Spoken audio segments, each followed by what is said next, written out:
Hello, and welcome to the introduction of the Golden Flower. We are in a time of unprecedented crisis. There is no more time. In fact, we ran out of time maybe 30, 40 years ago. Since then, we have been signed up for environmental crisis. There's no way out of it, folks. It's going to happen. And it's going to happen to us within our lifetime. And most of the people on the planet are going to die. That's it. So the question now becomes, not what are we going to do about the crisis out there in the world, but what are we going to do about this crisis within ourselves? Because now we've already signed up for it. It's going to happen. The only question left is, how are we going to deal with it? How are we going to take it? What's going to be our attitude? What's going to be our state of being? I mean, everyone is going to die someday anyway. And we want to perfect our being, or at least reach the highest that we can before that happens. So there are so many methods, so many scriptures, so many teachers, so many different kinds of sadhana, etc., etc. Well, which one do we use? Which one do we take advantage of? Because there are many doors, 84,000 doors to the Dhamma, according to the Buddha. So which one? Well, I would suggest to you that in this time, in this circumstance, we need the one that works quickly and gets us to enlightenment in the shortest possible time with the least amount of effort. That's why I'm presenting the Golden Flower.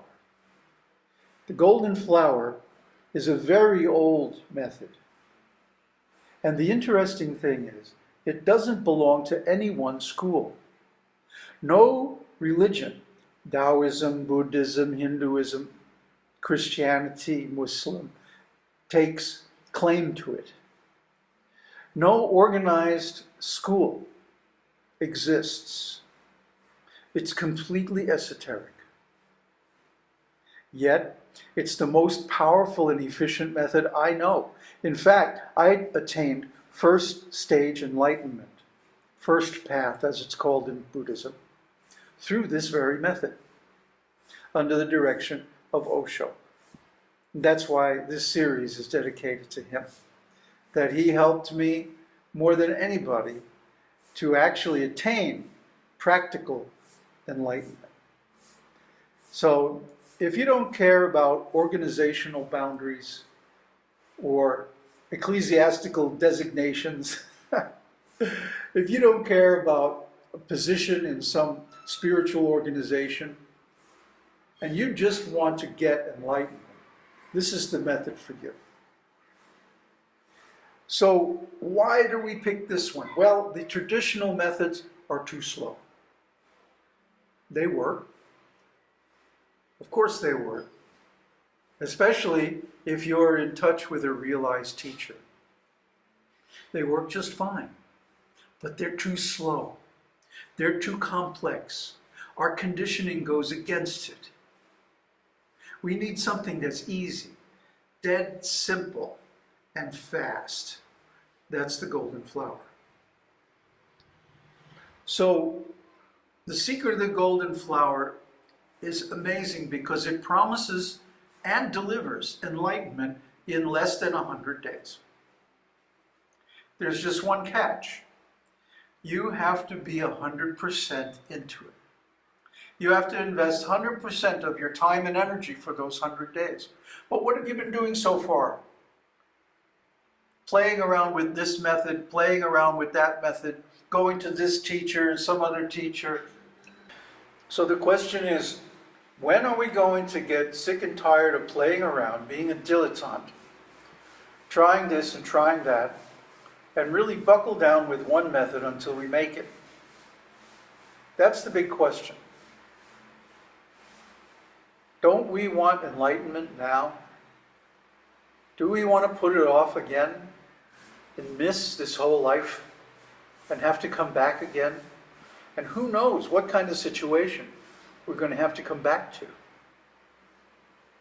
Isn't it better to just bite the bullet, accept the quickest, most powerful method, and attain? That's my attitude. It's better to get somewhere, even if it's not 100% fourth path enlightenment, even if it's only the first path. It's better to attain something now than to miss this life completely. Because especially now, who knows how long we have? Time is very short. So it's extremely urgent to get this message out. That's why I'm doing this series. I first heard The Secret of the Golden Flower from Osho in Pune in 1978 when he spoke on it. And it was later published as The Secret of Secrets in 2 volumes. And when I was hearing these discourses, I thought to myself, this sounds very familiar. Haven't I heard this someplace before? And of course, I hadn't heard it in that form. But actually, I had heard it from my Qigong teacher, Mrs. Yu. And Mrs. Yu was the wife of a very, very well-known teacher of Chinese yoga, Chan meditation. And so after he died, she went on teaching, and I took Qigong from her in and around San Francisco, back in the days, in the 60s. And of course, she was an extraordinary woman, and I could probably spend a whole episode just talking about how wonderful she was. But what I want to get here is that the secrets of the golden flower were not passed down through Orthodox Buddhism and Taoism. Instead, they were passed down through the martial lineages, especially the Yang, Wu, and Chan lineage. So Mrs. Yu was a member of the Chan lineage, and I learned Wu-style Qigong from her, and also The Secret of the Golden Flower was a theme that she wove through all of her teachings without mentioning it by name. So when she taught us to meditate, she was teaching us that method. I didn't know it. But when I encountered it later from Osho, it was very familiar. Oh yeah, oh that's what that meant. That's what she was trying to tell us. Now I understand. Now, why wasn't The Secret of the Golden Flower passed down through the Buddhist lineage? Well, I have to tell you something about Buddhism. In every case when there was a choice, it seems like Buddhism chose in favor of the methods that were the least effective, the most complicated, the most difficult, and the ones that required the greatest qualification. And as a result, nowadays Buddhists even say, well, in these days nobody can become enlightened. Why? Because they have done everything to put roadblocks in your path. So of course they also don't become enlightened. But the really powerful methods, like Secret of the Golden Flower, were kept alive by the martial lineages. And that's how I learned it, first encountered it. And then when Osho began to speak on it, that's when I got the chance to go deep into it. So how powerful? How fast? Well, after being with Osho again in Oregon, in 1984, I left the ranch. Things were getting really crazy there. It was a very difficult time for the commune. I left the ranch and I went to my apartment in Portland. And I just sat down and started to meditate. I didn't have any set method. I didn't have any particular goal. I just wanted to find out what would happen. So I sat down and waited. And gradually, I started to notice the phenomena that were spoken about in The Secret of the Golden Flower. And as I began to cultivate those phenomena, I became very interested in my inner life. I lost all interest in things outside of me. And I kept on meditating more and more until I was meditating sometimes 18 hours a day.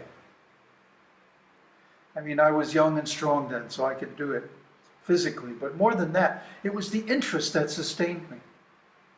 Very interesting phenomena going on in the inner world that we're normally not aware of.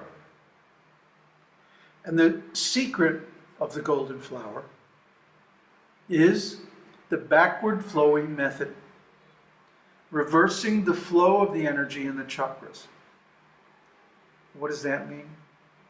It means that normally, for example, with our sight, normally we're looking. That means the energy is going out. We're looking for something. We're looking for specific things that we hold in our minds as name and form. And when we encounter those things, we recognize them, and then we can do something or whatever we want to do. But our looking is an outward flow of energy, an outward flow of attention, an extroversion. As opposed to looking, there's seeing. Now in seeing, one simply relaxes. We're not looking for anything in particular.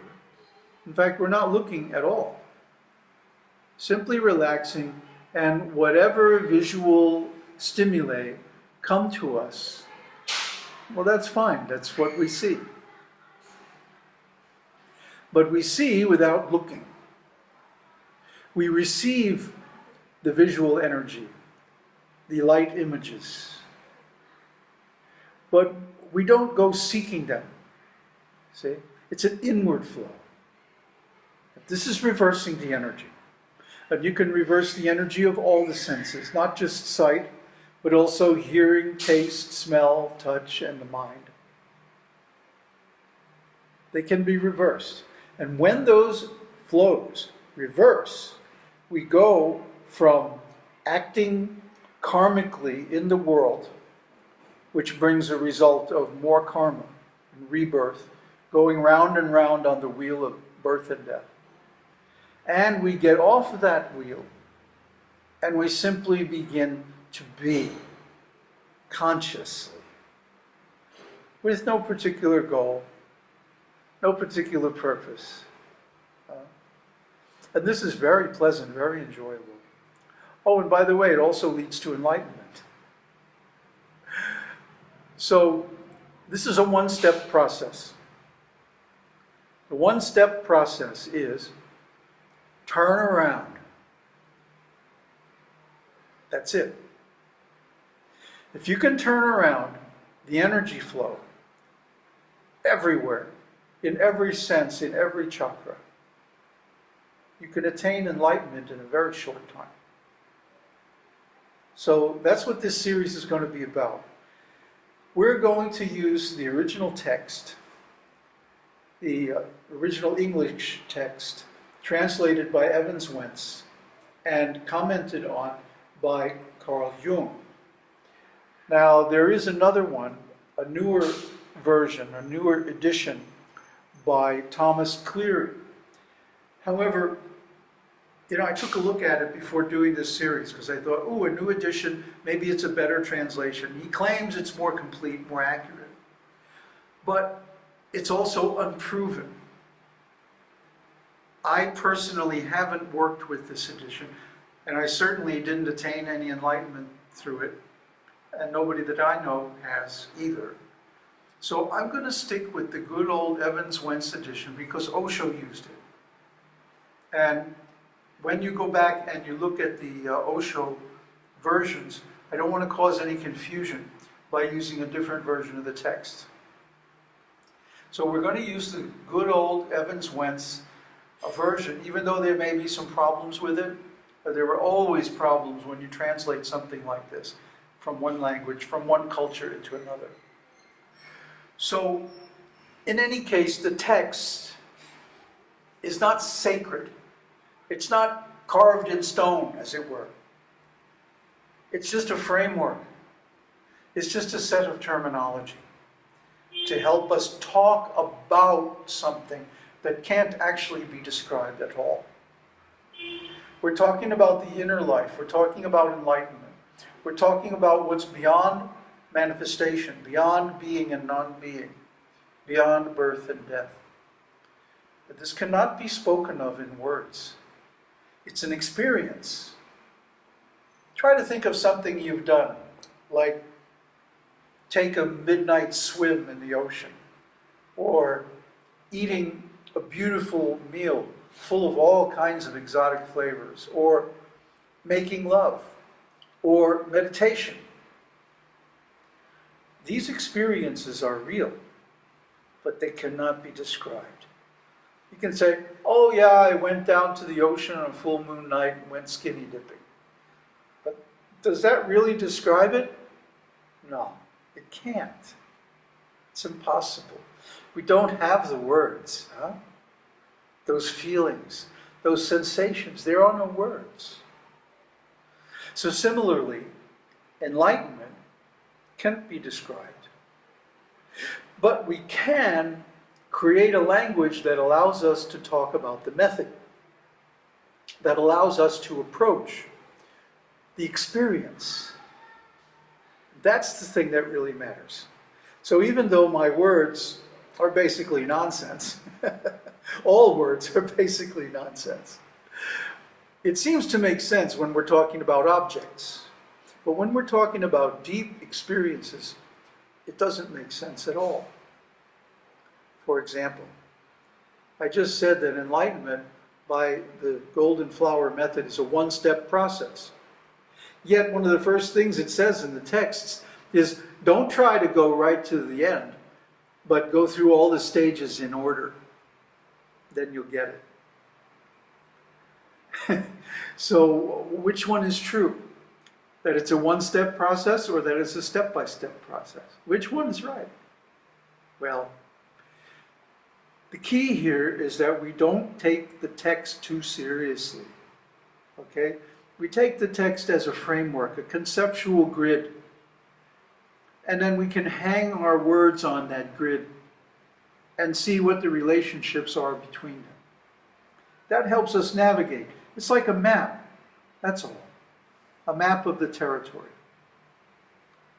So just so you're not left hanging with that example I brought up a minute ago. Yes, it's a one-step process from the top. If you view it from the top, you see, oh, that was one step. Cool. But if you're looking at it from the bottom, just beginning the process, then it looks like a step-by-step process. I have to do this, then I have to do that, and there are many small instructions that, when put all together, make one step.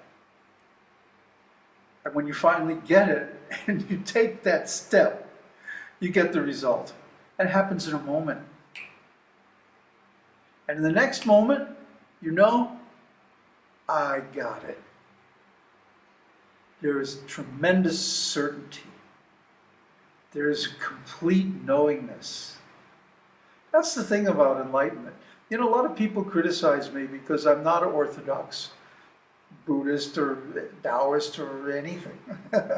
I do things my own way. Always have. I'm an individual. And I have my own point of view on everything. I don't follow the party line. Not at all. In fact, if I detect that there is a party line, I go against it by default. Because you know why? The majority is almost always wrong. How is that?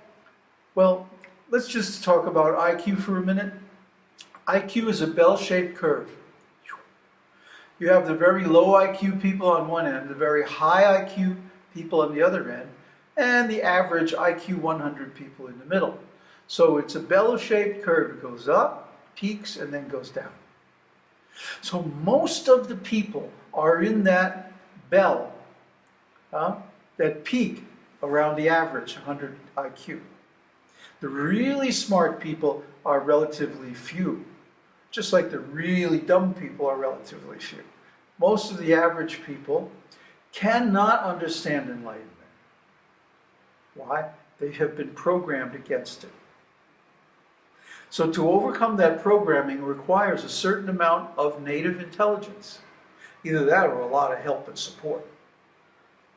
So automatically, the people who are average are usually wrong, especially about difficult and advanced subjects like enlightenment, meditation, spiritual life, and so on. Whatever the average person thinks is probably bogus. And that's a pretty safe bet.